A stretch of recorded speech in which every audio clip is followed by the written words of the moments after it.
Shrimad Bhagavatam, the story of the Fortunate One. Canto 1, Chapter 1.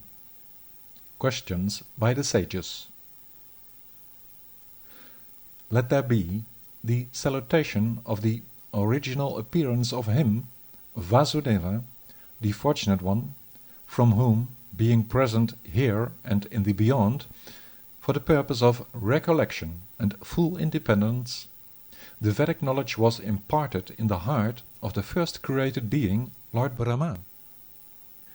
About him, the enlightened, as surely also the ordinary souls, are like with a mirage of water to the fire of the sun, in a state of illusion, wherein, through the action and reaction of the modes of material nature, there is the apparent certainty of the factual.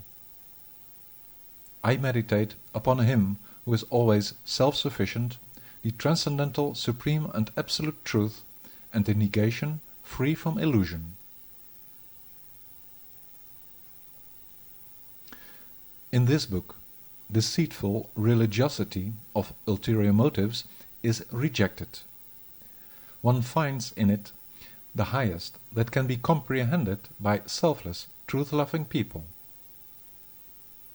Herein, that is offered what factually implies the well-being that uproots the threefold miseries as caused by oneself, others, and by nature.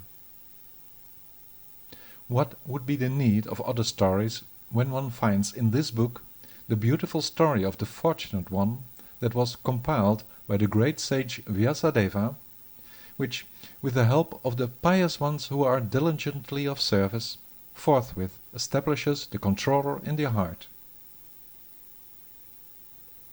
It is the ripened fruit from the desire tree of the Vedic literatures that, flowing from the lips of Shukadeva, manifested as sweet nectar, perfect in every way. O you expert and thoughtful ones delighting in devotion, ever relish the home of the Sreemad Bhagavatam.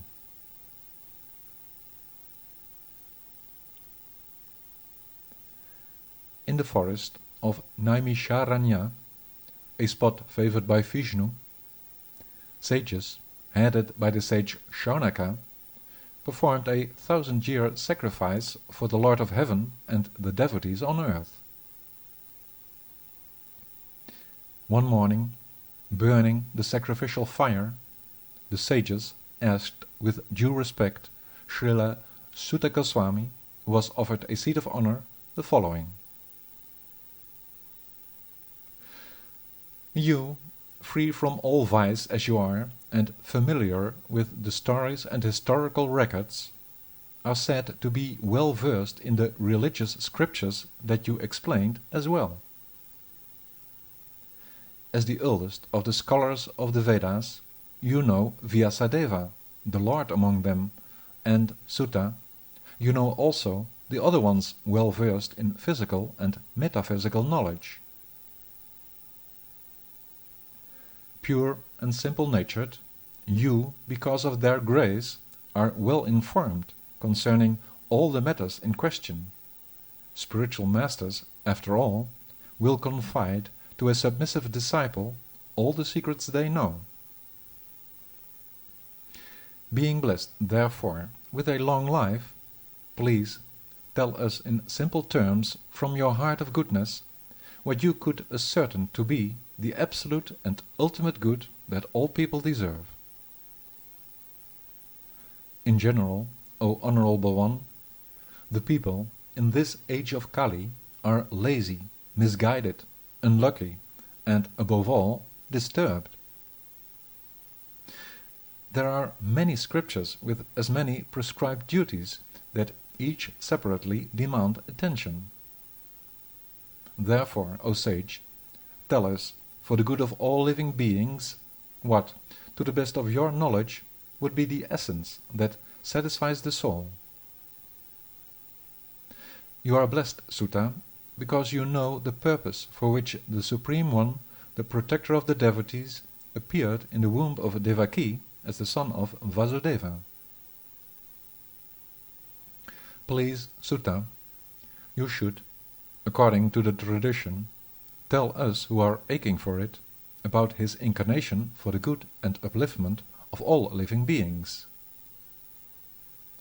Entangled in the complications of birth and death, we will find liberation even if we are not fully aware engaged in respecting the name of the Lord who is feared by fear itself.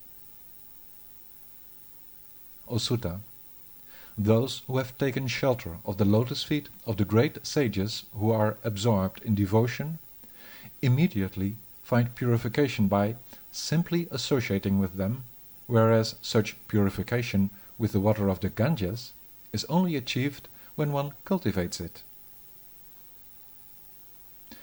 Is there anyone eager for liberation who would not rather want to hear about the Lord's worshipable, virtuous deeds and glories as the sanctifier for the age of quarrel, Kali? He is hailed by the great souls for his transcendental glories. Please tell us, eager believers, about the pastimes of his descent in time. Describe for that reason to us, O sagacious one, the auspicious adventures and pastimes of the multiple incarnations of the Supreme Controller's personal energies. We, who know to appreciate the taste, are never tired of continually praying and hearing about the adventures of the One glorified that delight us time and again. In the guise of a human being, he with Balarama, his elder brother, was of a superhuman performance. Knowing of the onset of the age of Kali, we for a longer period have assembled to sacrifice here at this place reserved for the devotees and take time to listen to the stories about the Lord. We by providence have met your goodness who can help us, as a captain on a ship, through this insurmountable age of Kali that constitutes such a threat to one's good qualities.